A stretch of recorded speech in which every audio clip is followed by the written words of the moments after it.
Bom dia, pessoal. Então, hoje, dando continuidade à nossa teoria jurídica do crime, com os elementos constitutivos do delito, é bom frisar que o conceito operacional analítico do crime que estamos desenvolvendo, ele difere, obviamente, de outros conceitos de crime que talvez outras formas de abordagem desse objeto possuam, né? Outras ciências que abordam o fenômeno criminal possuem, como, por exemplo, da criminologia. O conceito dogmático de crime trabalha com uma série de estruturas que são fixas e que permitem uma apreensão particular a partir do sistema dogmático, da maneira como ele produz esse seu conhecimento sobre o que é crime. E aí são categorias essas operacionais, analíticas, que nos servem para concretizar, para definir o que é crime, que é a ideia da tipicidade, da antijuricidade e da culpabilidade, ou seja, cada um desses elementos são mecanismos que nos servem para definir esse conceito. A criminologia pode se valer de conceitos tipo aqueles elencados por Garofalo, né, que o crime é uma violação aos sentimentos de probidade e de piedade, na ideia do delito natural, né, por ele exposto. Ou seja, que o crime seria sempre uma violação ao sentimento de probidade ou de piedade. E isso nunca passa pela cabeça do modelo operacional dogmático, porque existem crimes onde se pode praticar, veja o que eu tenho no artigo 242 do Código Penal, sobre a perspectiva da alteração do estado de filiação, e no parágrafo 2º, no parágrafo único, né, nós temos: se o crime é praticado por motivo de reconhecida nobreza. Ó, se há um crime que é praticado por motivo de reconhecida nobreza, significa que ele não fere o sentimento de piedade. Ele, na realidade, precisa apenas dessas categorias aqui. Por isso que esses conceitos mais largos, mais amplos de crime, operados, né, pela criminologia ou por outras disciplinas que estudam o fenômeno criminal, eles não traduzem o que é crime em termos operacionais e dogmáticos. E, portanto, eles são insuficientes para o operador do direito no momento em que analisa o que é crime propriamente. A mesma coisa se pode dizer: o crime é um sentimento, é uma ação egoística, né, desenvolvida com sentido ou com o objetivo de produzir dano. Um outro conceito que é desenvolvido aí pelo Henrico Ferri também não nos oferta condições, porque às vezes pode se produzir um crime sem objetivar qualquer resultado, como ocorre nos crimes de mera atividade, na perspectiva da violação do domicílio. Não há, em princípio, qualquer resultado daí decorrente, a não ser entrar na casa de quem de direito sem o consentimento dele. E, portanto, essa intuição, essa tendência não é, digamos assim, por si só, um elemento que pode me servir para conceituar crime. Diga aí, Lucas. No caso, definir esse conceito dogmático operacional é como se fosse assim, crime é o que está na lei, né? Crime é o fato típico, antijurídico e culpável, porque Não, esses sei, três mas elementos, se eles for para diferenciar dos outros, entendeu? Porque, por exemplo, o conceito não, porque natural. o crime é o que está na lei, é um conceito formal de crime. Ou seja, eu posso analisar o crime sobre essa ideia da violação da norma. E aí eu tenho um conceito formal, que também não é esse conceito operacional analítico, Eita. né? Entendeu? Então, eu não entendi muito bem esse conceito operacional dogmático. O O que conceito seria? operacional analítico são o conjunto de elementos que, que define o que é crime para fins penais. Mas não é o fato em si de, por exemplo, haver uma violação da norma de matar alguém. Hoje os comandos não vêm mais na ideia negativa da ordem que nós tínhamos lá no decálogo mosaico do não matarás, né? Vem o tipo descrevendo a conduta ali descrita, matar alguém e a consequência, que é uma pena, e óbvio, por não ser uma consequência, uma sanção premial, eu tenho a ideia de que aquilo é proibido, de que essa norma, uma vez violada, ou seja, violando essa norma, eu encontro nessa oposição, nessa violação desse comando de não matar, eu encontro a ideia da violação formal. Mas isso também não é suficiente para a ideia do crime, porque o crime tem na estrutura dogmática que está formado pelos três elementos da tipicidade, da antijuridicidade e da culpabilidade. Crime é o fato típico, antijurídico e culpável. Esse é o conceito operacional analítico. Esse conceito, obviamente, a parte geral do código desenvolve cada uma dessas estruturas e nos permite reconhecer quando elas estão reunidas numa conduta e essa conduta se torna plausível, né, dentro dessa estrutura que me leva ao conceito de crime. Compreende isso, Lucas? Ou seja, não é só Entendi. essa Tipo, não é violação, só. No caso, é a só lei violar ela a é norma. útil para determinar a antijuridicidade, né? Aí eu teria que ter. Esse conceito tem que ser tripartido. É fato Aham, sim, típico, sim. jurídico e culpável. Antijurídico e culpável, certo. Entendi, Essa obrigado. perspectiva da culpabilidade também aí inserida, embora alguns autores brasileiros, seguindo Damásio de Jesus, aliás, seguindo René Ariel Dotto, que em 1975, observando o que havia produzido Welser no deslocamento da culpabilidade para o tipo do dolo e da culpa, o dolo e a culpa dentro da teoria welseniana, elas passam a integrar o tipo penal, interpreta que a culpabilidade virou mero pressuposto da pena. E aí o crime, o ilícito penal estaria perfeito com a tipicidade e antijuridicidade e culpabilidade não estaria integrando esse conceito.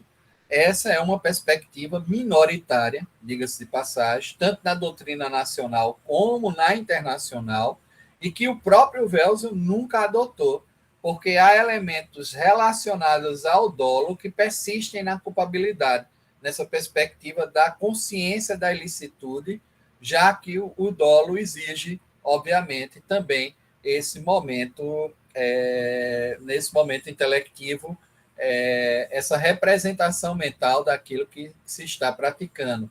E aí a representação envolve não apenas o fenômeno expresso, ou seja, o fato em si, mas o valor, o elemento normativo. Só que esse elemento normativo foi deslocado para a culpabilidade. É quase como se o dolo tivesse em duas posições, tanto no tipo quanto na culpabilidade. Assim, antevê Roxy. E é por isso que ninguém no mundo, a não ser aqui no Brasil, Dote, Damásio e os fiéis seguidores de Damásio, né, que são vários, que adotam essa ideia de que o crime é o fato típico antijurídico e que a culpabilidade é mero pressuposto da pena. É comum a teoria tripartida, de que o crime é o fato típico antijurídico e culpável. Inclusive, hoje até estava, desculpe-me, né? Eu tinha me programado para tratar já do tipo da tipicidade, mas me lembrei que a gente só viu a relação causalidade e nós não tratamos de uma questão essencial para esse conceito, que é ação, que é conduta. O que é ação? O que é conduta? Para desenvolvermos, inclusive, essa teoria geral do delito, eu preciso partir da análise da conduta da ação. É muito, muito bom observarmos que houve uma certa influência, Lucas, Fábio, Ana, das teorias naturalistas, né, sobre o conceito de ação. E como a ação era observada a partir de um observador que se distanciava muitas vezes daquele vínculo, o que ele via era apenas a exteriorização do fenômeno, a exteriorização do deslocamento da energia voltada para produzir um resultado. Essa exteriorização dessa energia voltada para produzir um resultado era explicada apenas de maneira causal. Isso nas teorias causais da conduta ou da ação, onde a ideia era exatamente a descrição desse mecanismo que produz o resultado a partir desse deslocamento, né, que se exterioriza, que se torna sensível, apreensível, né, por parte dos observadores. Né? Nós aqui, como observadores de um fenômeno, e aí a gente assiste alguém matar outro através de disparos de armas de fogo. Então, essa percepção sensível acerca desses disparos que levam o resultado morte, e esse mecanismo que está aí visível e que se exterioriza e que permite uma modificação do mundo natural, do mundo da natureza, a partir dessa energia despreendida, né, pelo ser humano, estaria aí sendo vista como uma conduta. Então, a primeira das teorias, que é muito bem descrita no esquema do fato típico de Belling, né, em 1907, e pertence à corrente causalista ou causal da conduta, a visão de que a ação é a teoria causal da ação. A ação seria exatamente essa modificação do mundo exterior através desse esforço humano, né? Desse mecanismo produzido pelo homem, que é aqui descrito. Né? Então, essa seria a primeira das teorias. Sim, Lucas? Mas aí, como é que ficariam, tipo, os crimes de omissão, né? No caso, que é como se fosse ser excusado e agir, assim. Exatamente. Um dos problemas era explicar os tipos omissivos. Outro problema era diferenciar dolo e culpa, né? Na própria descrição, apenas causal. E diferenciar a consumação da tentativa. Ou seja, ela trazia uma série de problemas dentro dessa análise. Primeiro, porque deslocava o dolo e a culpa para a culpabilidade, e aí a reprovabilidade é que era analisada ou na forma culposa ou na forma dolosa, o que já era um problema em si. A outra questão é que, na tentativa, às vezes se exterioriza um resultado. Por exemplo, na tentativa de homicídio, pode se produzir uma lesão corporal. Mas a lesão corporal não exprime essa finalidade que era o homicídio. E aí essa relação causal, ela encontra determinados limites, compreende? Ou seja, essa descrição apenas do resultado exteriorizado, do resultado sensível, que é visto a partir desse deslocamento a título causal, desse esforço, dessa produção, ela é insuficiente para explicar a todos esses fenômenos. Né?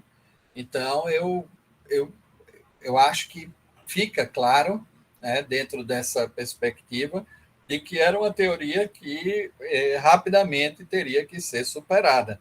Né? Existem outros desdobramentos que, à medida que a gente for estudar tipo e tipicidade, a gente vai aqui exprimir. E um deles é esse que você acabou de referir, Lucas, como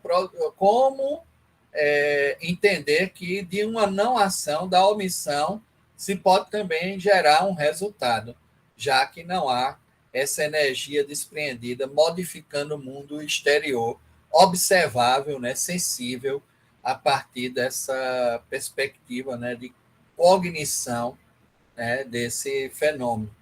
Era extremamente complicado extrair da omissão algum tipo de resultado. Né? Então, de uma não ação, de nada que se produz, como é que eu posso gerar essa atribuição? Na última aula, nós vimos que essa posição de garante, que está no parágrafo 2º do artigo 13, vai determinar a atribuição do resultado pela omissão. De certa maneira, isso resolveria o problema. Não fosse uma outra questão, que aí é muito bem descrita por Welzel, e aí, vejam, o espaço entre essa primeira forma de se analisar a ação, Lies-Belling, que é do final do século XIX, mas que esse esquema do fato típico ele é muito bem revelado, né? Em 1906,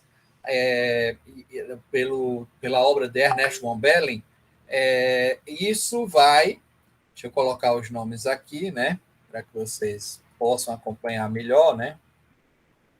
Isso vai trazer esse esquema Lies-Belling, ele do início do século XX é logo superado na década de 30 pela teoria welseniana. Então, Hans Welsen, ele propõe, vou colocar também, eu acho que vocês encontram fácil também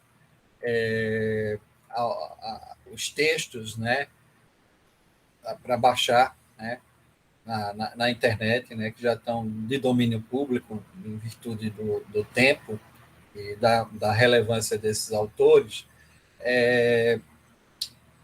Existem traduções em espanhol também muito boas, que podem permitir o acompanhamento, né, disso que eu estou aqui tratando com vocês. Welzel, ele vai desenvolver aquilo que a gente chama da teoria finalista da ação, teoria da ação final. E essa teoria é que hoje se tornou a mais aceita, né, em todo o contexto ocidental, em cima daquilo que acaba por ele aí sendo desenvolvido. Óbvio que ela também encontra problemas e a gente vai descrever alguns desses problemas. Mas há questões que são extremamente interessantes na maneira como essa teoria foi desenvolvida. Veja só, a primeira questão que Welzel observa que a ação humana ela é final, ela está dirigida, ela possui uma intencionalidade. Olha só essa perspectiva, né? De que há uma intencionalidade nessa produção. Essa produção não é só um fenômeno causal explicativo, e também, por isso que alguns autores até colocam que nenhuma teoria aí excluiu a outra, elas apenas foram se completando, ou seja, para o finalismo, a relação de causalidade existe, está presente, só que ela é intencionalmente produzida, intencionalmente provocada. Então, existe uma complementação com outros elementos para que a gente compreenda essa relação causal. Não é? Então, essa perspectiva que está aí desenvolvida por Welsen é de que toda ação é final. Zaffaroni tem no seu texto, né, o manual, texto que é disponível aqui no Brasil, óbvio que tem outros igualmente, mas no texto disponível no Brasil, que é o Manual de Direito Penal Brasileiro, ele descreve isso como antecipação biocibernética, essa capacidade que nós temos de produzir uma antecipação biocibernética. O que danado é isso, professor? Que termo complicado é esse? Biovida, ciberneses, movimento. Antecipação dos movimentos da vida que produzem um determinado resultado. Que ensejam um determinado resultado. Que estabelecem um determinado nexo causal. Essa antecipação biocibernética, ela está no interior da ideia da ação final. Essa capacidade que nós temos pela experiência produzida, pelo conhecimento experienciado que produzimos ao longo da vida, de antecipar os movimentos da vida que determinam um resultado. É fantástico isso, né? Ou seja, em termos... Hoje a gente acha, mas isso é muito simples, né? Eu estou compreendendo, mas na época, para você chegar a essa produção, né, Welzel se viu de diversos autores que o permitiram chegar a essa análise, né, de que esse nexo é estabelecido pela antecipação biocibernética, que é uma aptidão humana, em princípio, né? Óbvio que a gente poderia até observar em alguns atos de caça animal essas antecipações dos movimentos de vida que resultam na morte da caça, né? na produção. Só que isso é instintivo lá, é um aprendizado mecânico. No nosso caso, esse é um aprendizado de meio social que está vinculado a um valor. Existe um elemento aí que vai dotar isso de finalidade, de valor. Por isso que é próprio da conduta, né? Essa ideia da ação humana, esse agir com intencionalidade, nessa produção de um fim, agir objetivando um fim, agir dirigindo-se a uma determinada finalidade, a um determinado resultado. Dirigir o nosso esforço, a nossa mecânica, à produção desse resultado. É isso que significa a ação final. A ação final é objetivar o alcance desse resultado. É exatamente antecipar os movimentos da vida que eu preciso para produzir um resultado.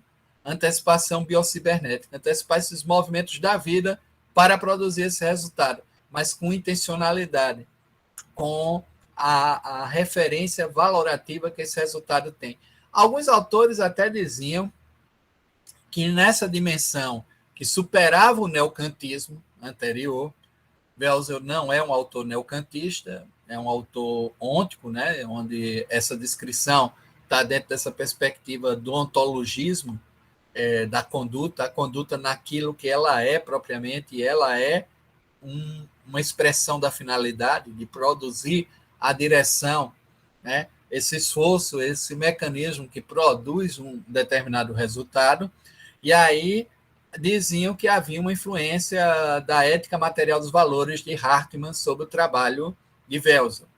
Welzel negou, primeiro porque disse que não havia lido o trabalho de Hartmann, leu até posteriormente e viu que havia algumas similitudes, mas não houve uma influência de Hartmann sobre o trabalho de Welzel.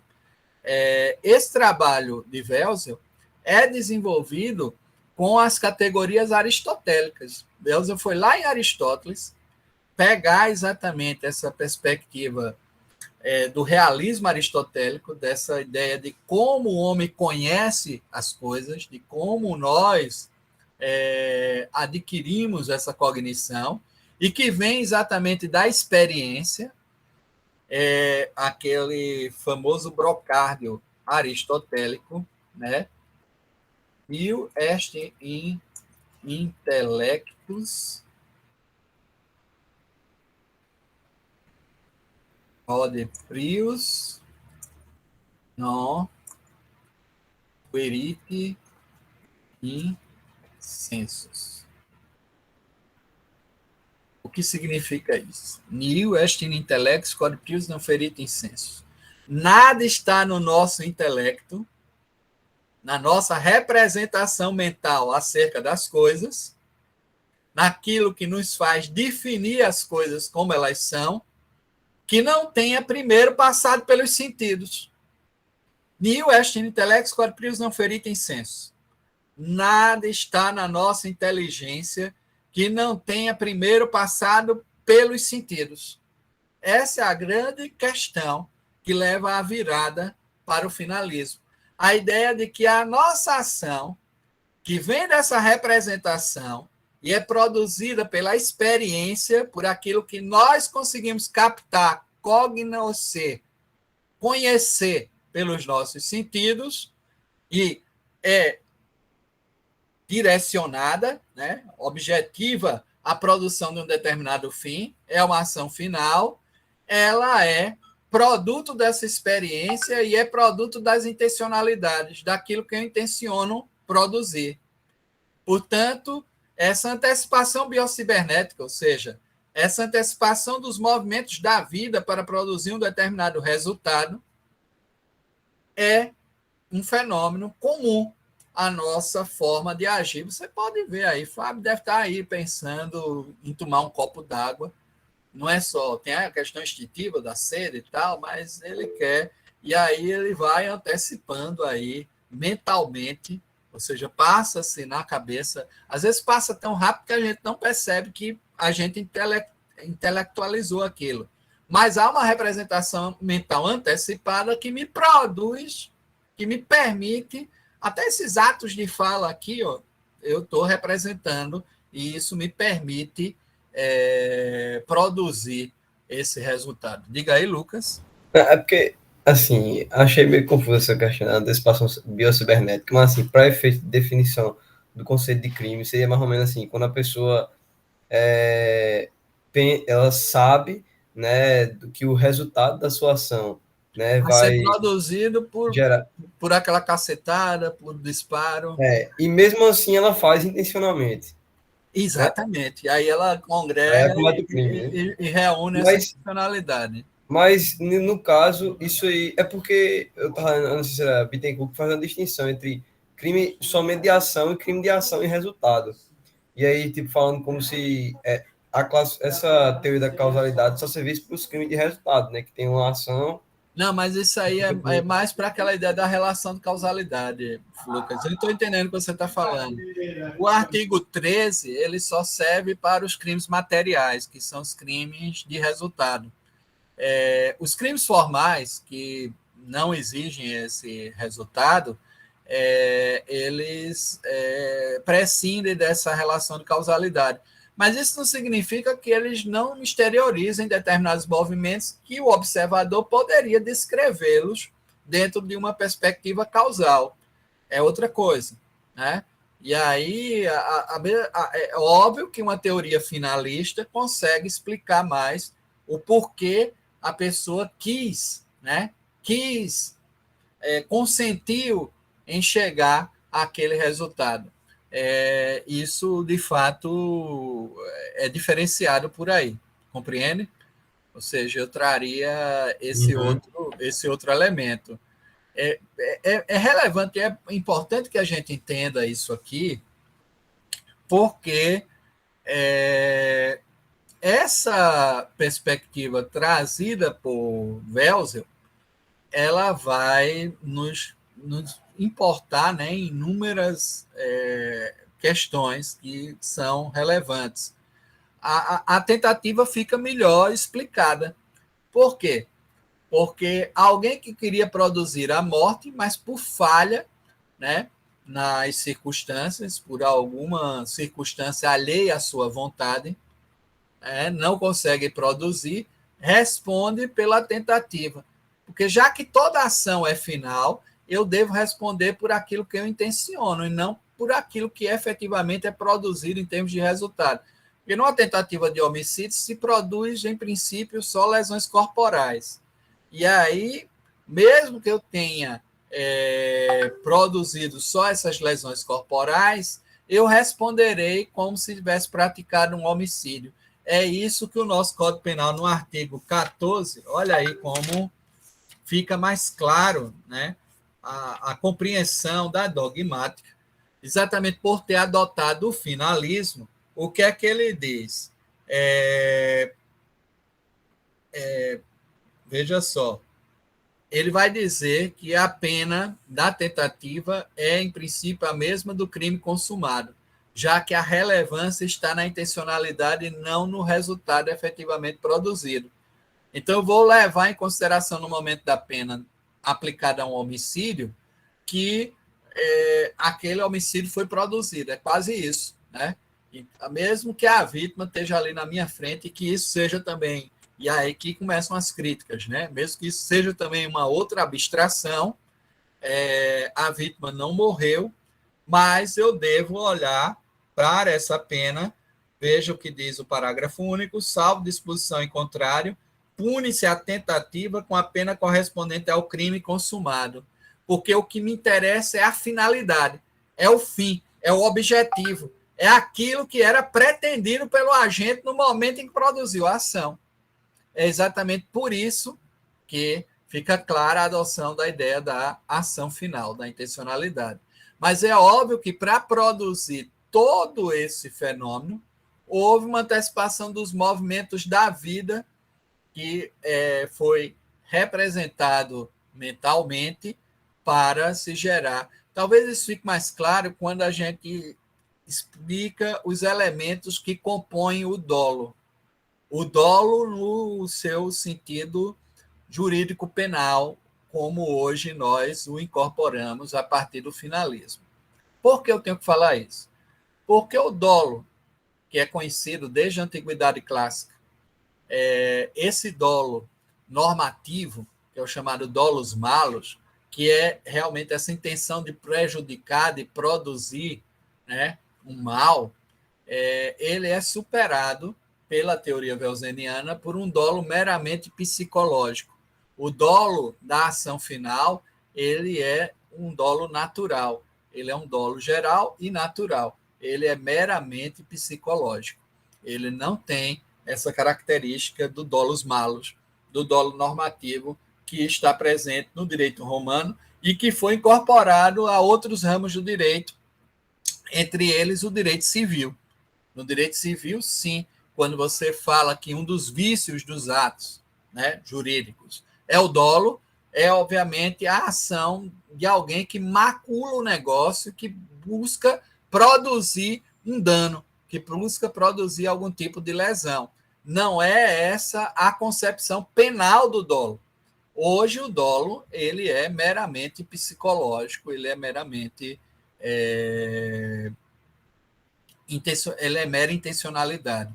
É intencionar praticar um determinado resultado, e aí, em princípio, eu não faço a avaliação de se esse resultado é ou não a produção de um dano, e se isso passou pela cabeça do sujeito no momento. Por isso que eu falo tanto nessa ideia da antecipação biocibernética, porque é exatamente isso que compõe a ideia do dolo aqui. E aí, quando eu vou para os elementos do dolo, eu vejo que o dolo tem dois elementos, o intelectivo e o volitivo. O intelectivo é a capacidade mental de representar esses fenômenos, essas produções, né? E com isso eu antecipo aquilo que eu estou produzindo. E o volitivo é a adesão, é o querer realizar o que foi representado. Ou a adesão ao que foi representado, dentro de uma teoria do consentimento. Aí você tem duas teorias: a vontade, que é o querer realizar o que foi produzido, ou aceitar, ou consentir que aquilo que foi produzido está dentro da margem, né, que está como algo possível, factível, e que você aceita como obra sua, que aceita que aquilo se produza. Veja só, essa perspectiva trazida aí para o dolo, né, tanto pela teoria da vontade como pela teoria do consentimento, né, a vontade no querer realizar o que foi representado no momento em que foi intelectivamente representado. O consentir é consentir a aceitar aquilo como algo que se produz, e aí você Observe, inclusive, que no artigo 18, quando se diz doloso, quando a gente quis o resultado, nós adotamos essa teoria, né? Não é apenas uma teoria intelectual do dolo, a teoria da representação. Nós não adotamos a teoria da representação, porque se tivéssemos adotado a teoria da representação, a culpa consciente estaria equiparada ao dolo. Seria o fato de, por exemplo, eu vim num determinado percurso urbano a uma velocidade de 160 km por hora, quando é permitido apenas 40. E aí eu sei, e aí administrando esse risco, eu represento a possibilidade de atropelar e matar uma pessoa. Mas eu estou fazendo esse deslocamento porque pretendo chegar rápido no trabalho, eu conto com a minha habilidade para evitar esse resultado. Eu acredito que isso não ocorrerá, porque comumente nesses horários que eu passo não existe tanta circulação de pessoas, e aí eu crio essas justificativas. Vejam que é uma linha muito tênue entre o dolo eventual e a culpa consciente. Nós vamos estudar com mais profundidade adiante, mas eu estou aqui só antecipando para mostrar as teorias que buscam explicar o dolo. Então, há uma teoria que é a teoria da representação. Se você representa um resultado, aquele fato já é em si doloso, mas ela não é aceita exatamente porque ela expande muito o alcance da atribuição do fato doloso. Não necessariamente o fato de eu representar um resultado me torna imediatamente responsável por aquilo que ocorra. Essa teoria da representação, ela não é suficiente para as garantias penais, limitação do poder de punir do Estado, até porque em diversas ocasiões a gente até representa, né, alguns resultados nocivos e não necessariamente a gente os intenciona. É isso que eu quero colocar. Para a ação finalista, você tem que intencionar aquele resultado. Essa ação tem que ser intencional. E aí essa representação ela não é suficiente. O fato de eu saber que o resultado pode ocorrer e eu até representar ele não é o suficiente. Mas aí a teoria da vontade, que é o querer realizar aquilo, eu quero realizar, está prevista na nossa dogmática como uma das justificadoras do conceito de dolo. O dolo, pela teoria da vontade, está aqui perfeito. E a teoria do consentimento, que é o aceitar realizar aquilo que foi representado. É uma outra perspectiva que está aí elencada. Vocês observam. O querer e o consentir, né? O consentimento é o seguinte: você não só representa, mas você aceita. Vou dar um exemplo. O sujeito vinha voltando de uma festa do interior, ele tinha ido com um amigo para uma pesca, né, num ambiente próximo, e vinha numa caminhoneta, né, voltando, e o amigo advertiu a ele: fulano, quando tu entrar na rua da cidade, diminui a velocidade, porque hoje é o dia da procissão, o povo vai estar na rua, tu nessa velocidade aí, bicho, está correndo muito, vai atropelar alguém. Aí ele adequou-se à fórmula de Frank, que a gente vai dizer para vocês. Fórmula de Frank, né? Ele adequou-se perfeitamente ao seja que for, haja o que houver, continuarei agindo. Ele disse: não estou nem aí para a procissão. Quando eu entrar na rua da cidade, quem não saltar para a calçada, eu irei atropelar. Seja o que for, haja o que houver, eu continuarei agindo. Ou seja, ele representou com isso uma indiferença completa. Ele não só representou a possibilidade do resultado, como ele aceitou esse resultado como um resultado possível, que ele estava indiferente com esse resultado. Ele entra nessa segunda parte, ou assumiu o risco de produzi-lo. que vai para a teoria do consentimento. Compreende isso, Fábio? Ou seja, ele consentiu com esse resultado como um resultado possível, né? E aí ele agiu de forma dolosa. Nesse caso, ele agiu de forma dolosa. Houve da parte dele o dolo. E é essa teoria que a gente adota, né, no nosso Código Penal, né? Pois é. No artigo 18, nós temos ambas. Nós temos a teoria da vontade e a teoria do consentimento. No caso, essas teorias da vontade e do consentimento são para determinar o dolo, né? Para o dolo. Não o crime. Porque a teoria finalista é para determinar o crime. Sim. Certo. E as outras é para determinar o dolo. Para definir o crime. Mas eu teria que explicitar um pouco isso, porque você perguntou, a antecipação biocibernética está onde? Está exatamente nesse momento intelectivo, de quando eu represento o fenômeno causal, compreende, Lucas? Ou seja, e aí é doloso se eu intenciono aquela produção, se eu me coloco dentro dessa intenção de produzir aquele resultado. E aí se torna um fato doloso, né? Essa questão que eu queria alertar para vocês aqui, né? Essa ideia de que a ação final é uma ação dirigida a um fim, é uma ação dotada de intencionalidade, que intencionalidade é, você até fala assim brincando, você hoje está cheio de intenções, né? Tomara que sejam sempre boas intenções, né?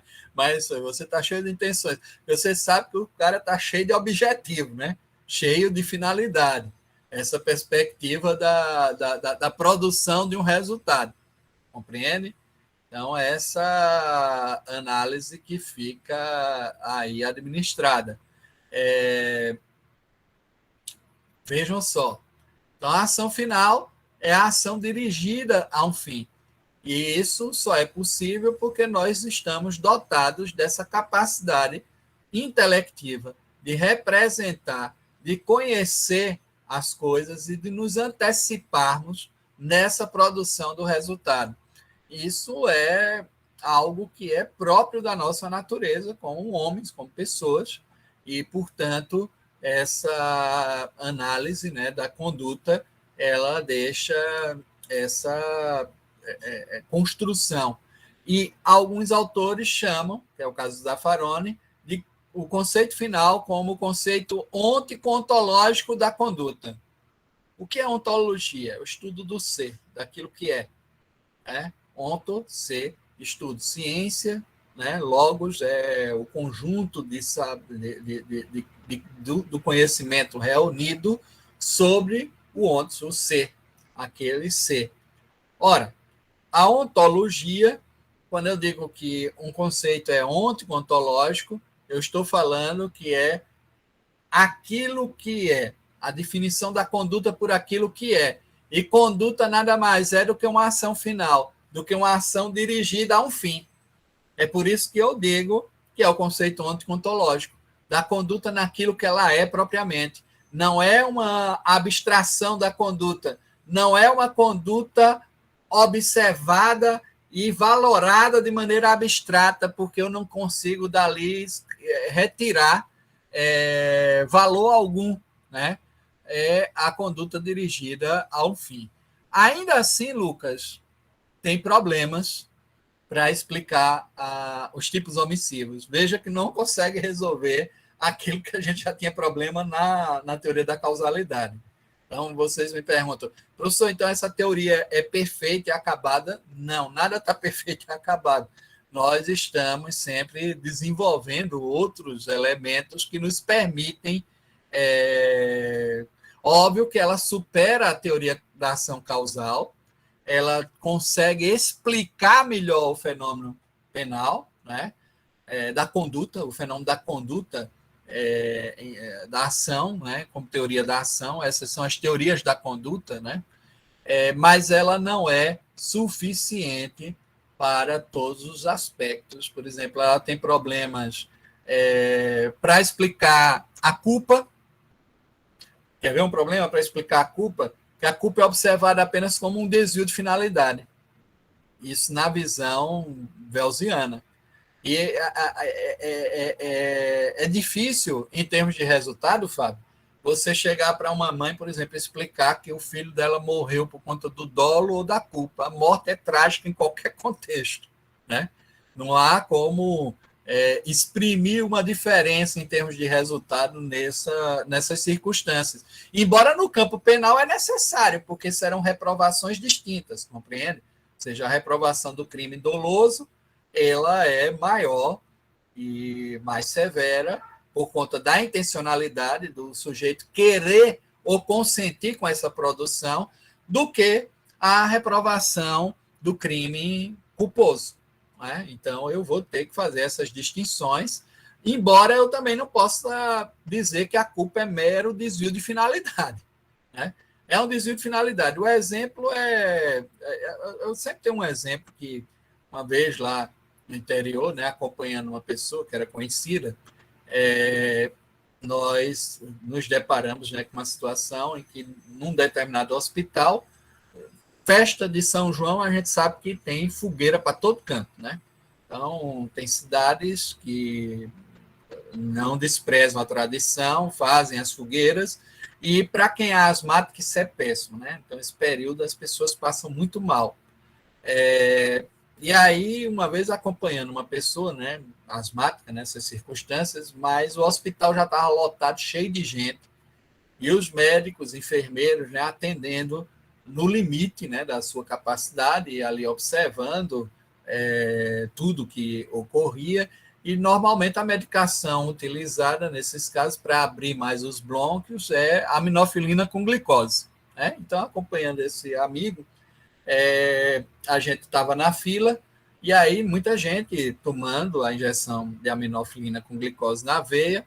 Eu não sei por que cargas d'água, houve algum problema na administração de uma dessas drogas, e um senhor que estava à frente da gente simplesmente, puf, o médico chegou lá, morto. Morreu. Até o meu amigo fez assim, já estou me sentindo melhor, né? Vou para casa agora, né? Vamos para casa que já passou tudo que eu tinha para ficar aqui. Mas aí você observa a questão no caso concreto, né? Houve um desvio de finalidade, realmente, porque óbvio que todos ali estavam atendendo, objetivando o melhor.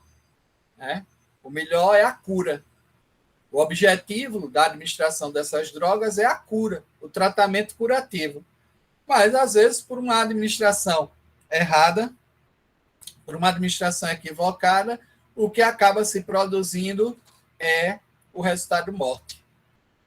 E aí nós temos claramente essa dimensão, o quanto ela é complexa, né, para lidar no cotidiano com esses fenômenos. Né? Eu preciso, óbvio que não há uma intencionalidade da morte, a morte não é produzida intencionalmente, mas há uma inobservância, às vezes, não nesse contexto, aí a gente precisaria fazer uma análise mais apurada, mas é como o Welser coloca, a enfermeira que aplica um determinado medicamento e administra com a técnica equivocada, e isso vai resultar em algum dano ou na morte do paciente, deve responder pela inobservância do dever objetivo de cuidado.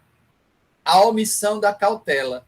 Essa inobservância do dever objetivo de cuidado, na realidade, é uma elementar normativa geral para os crimes culposos, porque todo crime culposo eu vou ter que fazer essa avaliação da elementar normativa da inobservância do dever objetivo de cuidado.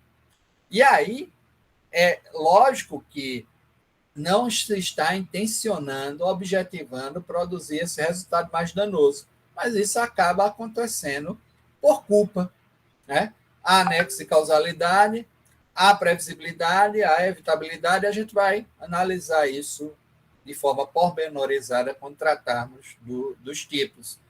É nesse ponto que a teoria finalista ela avança muito. E veja que a forma original das condutas, quando você lê um tipo penal, você está lendo que a pessoa produziu aquilo intencionalmente, querendo, né? Ela quis produzir aquele resultado. É isso que eu extraio do parágrafo único do artigo 18. que também vai me determinar a adoção da teoria finalista, nesse aspecto, de que todas as condutas descritas na parte especial do Código e nas diversas legislações penais especiais, elas são produzidas intencionalmente. O parágrafo único do 18 me diz o seguinte: salvo os casos expressos em lei, ninguém pode ser punido por fato previsto como crime, senão quando o provoca dolosamente. Então, em princípio, o dolo, ele é, digamos assim, o dolo é o elemento natural, é o elemento que aparece nos tipos. A culpa é excepcional e deve vir expressamente prevista. É isso que, salvo os casos expressos em lei. Quais são os casos expressos em lei? Os casos dos tipos culposos. Porque o do dolo é natural. O dolo já naturalmente aparece no tipo. Quando eu falo matar alguém, eu estou falando matar intencionalmente alguém. Matar alguém querendo, consentindo com o resultado de morte. É, portanto, um tipo construído a título de dolo. O dolo é um elemento anímico, psíquico, natural do tipo. Ele integra essa descrição da conduta. A culpa é excepcional. Aí está a outra questão que eu coloco. As dificuldades que eu tenho para a averiguação da culpa, já que ela é excepcional e ela vem descrita nesses termos, se o homicídio é culposo, se as lesões corporais são culposas, é assim, né? Essa construção desse nexo causal vai ser em cima de elementares normativas, a começar com a ideia do mau gerenciamento do risco social, do risco do contrato social, para produzir esse resultado, que é propriamente a ideia central aí no tocante à culpa da inobservância do dever objetivo de cuidado. Então, falar em mero desvio de finalidade não é suficiente para evoluir na teoria do fato culposo. Por isso que dizem que as correntes funcionalistas elas conseguiram trazer melhor expressão, melhor conformação para tratar do fenômeno da culpa. Então, a teoria do fato culposo ela é desenvolvida muito mais dentro desse modelo funcionalista do que propriamente pelo finalismo. Essa primeira questão que fica aqui, o alerta para vocês. Né? O finalismo tem problemas, sim, e um dos problemas é explicar o fato culposo, já que eu reprimo não por intenção, não por desejar produzir aquele resultado, mas pela omissão da cautela, pela inobservância do dever objetivo de cuidado. O outro problema também é com a questão dos tipos omissivos, porque como revelar essas intenções? Elas não ficam exteriorizáveis e sensíveis, né? A mãe que pratica um esporte deixando de amamentar o filho, não fica muito claro essa relação dela com algum tipo de prejuízo à saúde dele ou com a morte dele. Em princípio, para um leigo, né, para uma pessoa que observa esse fenômeno sem maior densidade em termos de conteúdo, isso não se expressa de forma rápida. Eu não tenho como extrair isso de maneira clara e rápida, né, dentro dessa dinâmica. E aí o que vai acabar se produzindo nesse contexto é exatamente a necessidade de você se servir de outras teorias que demonstre a relevância de determinados contatos, a importância da distribuição desse gerenciamento de risco, que aí vai para o eixo do que o Yeshek, que é um autor mais recente, desenvolve em termos de teoria social da conduta. E, na realidade, é um caminho que, de certa maneira, Welzel já estava produzindo, quando ele vai observando a ideia das relevâncias sociais de determinadas intencionalidades ou de determinados fins, na perspectiva da adequação social da conduta.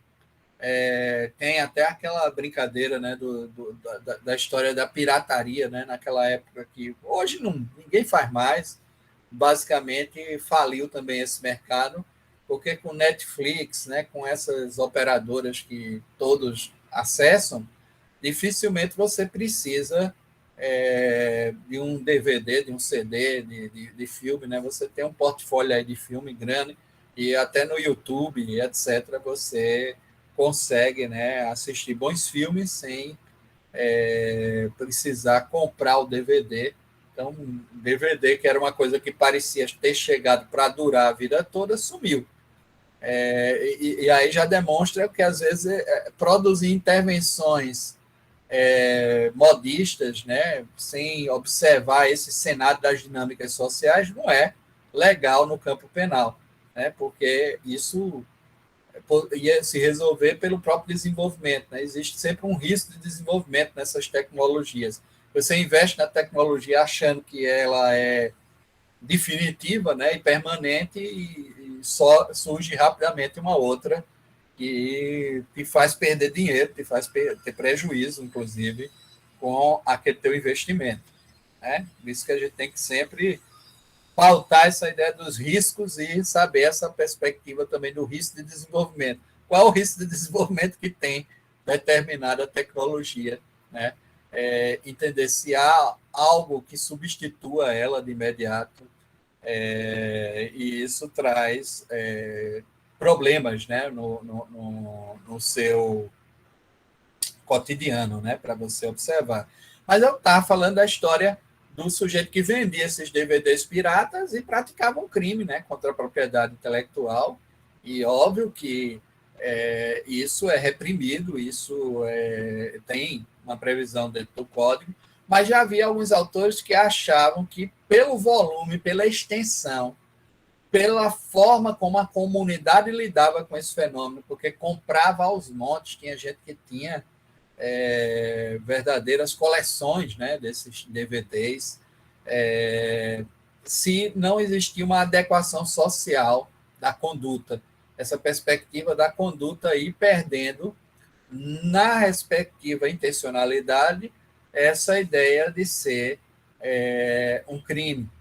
Então, não é só o costume não é fonte e nem pode derrogar a norma penal, mas é apenas um deslocamento desse alcance do tipo que propriamente o tipo entende por violação da propriedade intelectual, a partir de uma interpretação social mais larga, né, envolvendo esse contexto, e aí as pessoas, determinadas condutas passam a ser socialmente adequadas. É essa a ideia que o Welzel estava desenvolvendo.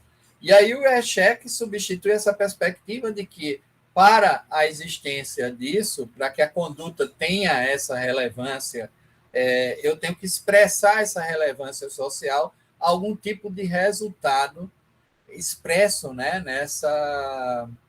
nessa dinâmica de entender aquilo como algo reprovável. Né? Tem até o professor Felipe Negreiros, né, escreveu o doutoramento dele sobre essa adequação normal do tipo, né, nessas questões de tráfico e pirataria, que ficou muito bom. É um trabalho excelente, né, produzido lá em Coimbra, né, sobre essa matéria. Né? Eu indico e recomendo para quem quiser. Acho que se a biblioteca tivesse funcionando, ela... essa dietética, Cássia, essa perspectiva de que é preciso se produzir algum tipo de resultado com relevância social, ainda que não basta apenas haver uma intencionalidade. Essa intenção por si só, por exemplo, isso, de certa maneira, os funcionalistas vão colocando, né, na perspectiva, porque dizem que, a depender do contexto político e governamental, essa ideia da intencionalidade também não é uma coisa boa para limitar o poder de punir do Estado. Vamos explicar. na época do nazismo, o próprio Welser disputava com Mesger, Edmund Mesger, que chegou a ocupar uma cadeira no tribunal de Kiel. Welser disputava quais conceitos poderiam contribuir, inclusive, para a repressão e o controle social produzido pelo Estado nazista. Então, não é uma coisa tão simples. E até ele dizia, dentro dessa teoria da intencionalidade, nessa perspectiva também de se obter, né, eu estou produzindo um artigo que expressa um pouco isso, né? Quando ele tiver publicado, eu vou compartilhar com vocês, né, dessa perspectiva dos comportamentos perigosos, né? Essa ideia de sujeitos que têm essa tendência, esse comportamento perigoso, geralmente são identidades, nós chamamos de sujeitos alheios à comunidade, tem um nomezinho que ele empregava, né? Esses grupos que não estariam totalmente integrados à comunidade e, portanto, teriam uma ação, uma intencionalidade, uma forma de captar os fenômenos e de intencioná-los diversa e que muitas vezes rompia com a normalidade daquela identidade política. Portanto, Welser sugeria que, como normalmente, dentro da teoria finalista, não precisa haver produção do resultado, porque você já está punindo a intenção. Olha só o galho, você está punindo as intenções. Essa ideia que está aqui na tentativa, a mesma pena do crime consumado, é como se nessa abstração eu estivesse diante da pessoa que produziu aquele resultado, produziu o resultado de morte. Isso já seria o suficiente para que eu construísse alguns tipos e reprovasse. Às vezes até a construção de tipos de perigo, tipos de perigo abstrato, né?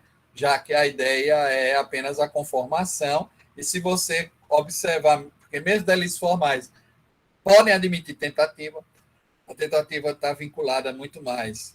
A gente, quando estudar o iter criminis, eu vou detalhar isso, a ideia de se o crime é uni ou plurissubsistente, se eu posso fracionar ou não, né, a execução, e aí crimes formais, mesmo crimes não resultados, eles podem ter essa tentativa. Essa avaliação aí pela intencionalidade, ela pode ser extremamente perigosa. Até o Rox sugere um exemplo que é fantástico, né, de um sujeito que queria matar o tio porque queria herdar, né, o sujeito já intencionava isso, e aí descobre que na Floresta Negra vai ter uma tempestade grande tal dia, e ele incentiva, estimula o tio a fazer um passeio na floresta exatamente nessa data. O tio não era informado, não tinha essas informações, e ele faz com que o tio vá passear na floresta nessa data, e o tio vai só, e por fatalidade acaba acontecendo a ação, né? Ou seja, é óbvio que é um fenômeno da natureza, e era tudo que o cara queria, né? Quando vai lá, né? Faz, cumpriu com a intenção. Mas a intencionalidade, por mais que tenha reforçado o fenômeno e tenha gerado, de certa maneira, tenha participado causalmente, né, do fenômeno, ela não é aí,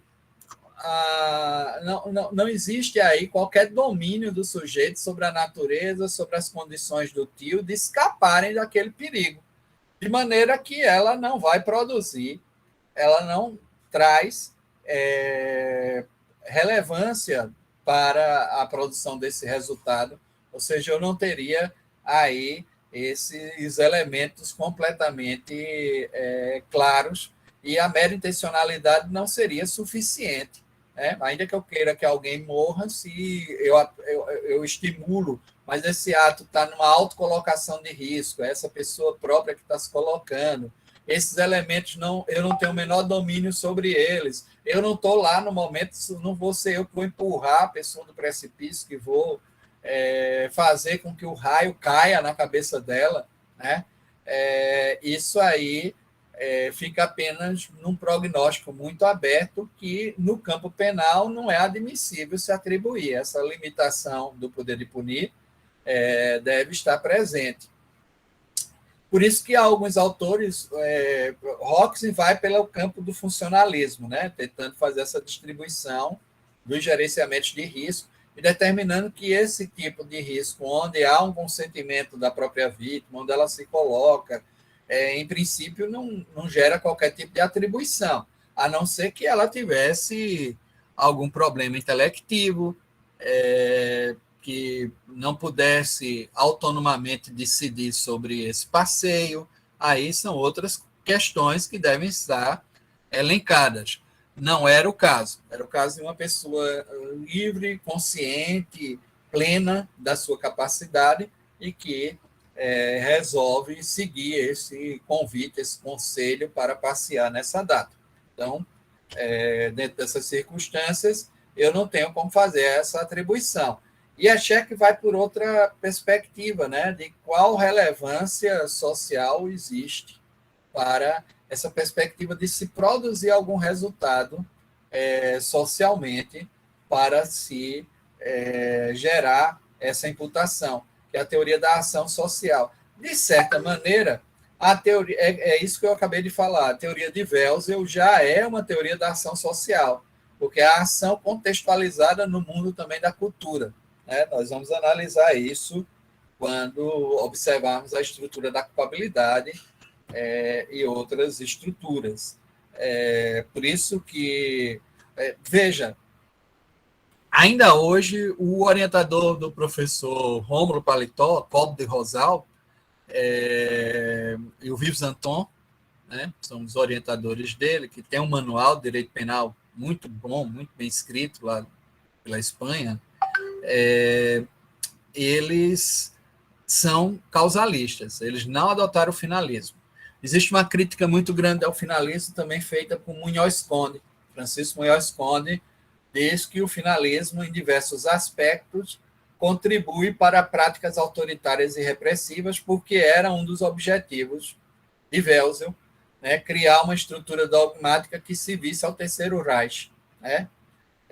Mas essa disputa, na realidade, foi perdida para Dahl, que foi propriamente o filósofo e o pensador penal, né, que trabalhou diretamente com Hitler, e Edmund Mesger, que é esse outro autor aí, que construiu e participou do Tribunal de Kiel, que efetivamente se viu diretamente ao Reich. Essa disputa de Welsel apenas sobre essa perspectiva dos indivíduos estranhos, me lembrei, dos indivíduos estranhos à comunidade, de como lidar com eles. E aí, esses indivíduos estranhos à comunidade, quem é que estava nesse meio, nesse bolo? Cigano, judeu, eslavo. Vê a complexidade da coisa, né? Isso sempre foi algo que na cultura germânica teve presente. Também não foi Welsel que inventou essa história, mas de como lidar com esses indivíduos estranhos à comunidade a partir de uma aferição das várias intencionalidades na produção, né? E aí, quando elas se exteriorizam, quando elas se revelam, elas poderiam produzir repressões, né, por simples posição final, né, por simples posição intencional desses sujeitos, né? Essa questão que é colocada, por isso que a gente tem que ter cuidado. Veja que essa antecipação e essa repressão da tentativa com a mesma pena do crime consumado, ela é grave, né? É uma situação grave em termos penais, né? Em termos repressivos, mas que já indica a ideia de se punir intencionalidades, sabendo que numa dinâmica de muita imigração, onde existem também povos diversos convivendo, principalmente na expansão para o leste, né, da Alemanha, que ali foi buscando resgatar o outrora Império Austro-Húngaro, que morre na Primeira Guerra Mundial. Então, o Terceiro Reich também tem uma perspectiva semelhante do espaço vital ao leste, né, para assegurar-se do avanço soviético, né, sobre aquela região, principalmente o avanço eslavo, né, o avanço russo.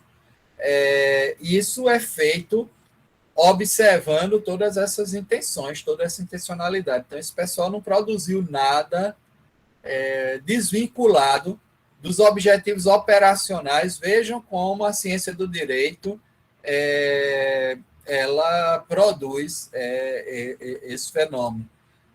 A gente vai ver isso, Lucas, em vários momentos. Por exemplo, na questão das causas de justificação, existem essas divergências de Mesger e Welzel em vários setores. Tem um livro que é o livro do Munhoz Conde, que é Edmund Mesger e o Direito Penal do Seu Tempo, né? Reflexões sobre o direito penal do nacional-socialismo alemão, que é o direito penal nazista. Welzel não chegou propriamente a ocupar um espaço, era um acadêmico que refletia, mas há alguns textos que são assustadores nesse sentido de tentar disputar esse espaço e comprovar que a sua fórmula teórica ela era melhor e disfarçava mais, em termos de Estado de Direito, né, daquilo que estava se produzindo, o controle desses indivíduos estranhos à comunidade, né, desses sujeitos que não estavam integrados à comunidade alemã. Então, havia algumas divergências, sim, pontuais, não eram muitas, mas para demonstrar, primeiro porque Mesger mantém também a ideia causalista, né? Então, ele já mostra que pelo finalismo se alcançaria mais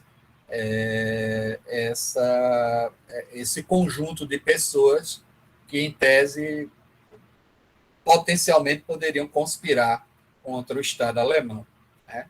Por conta desse controle das intenções, controle da intencionalidade.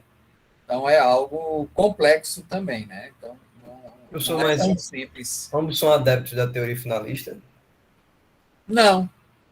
Eu acabei de falar, o Mesger não. O Mesger, ele é causalista. Ah, tá, pronto. É porque, no caso... Essa é uma primeira divergência, né?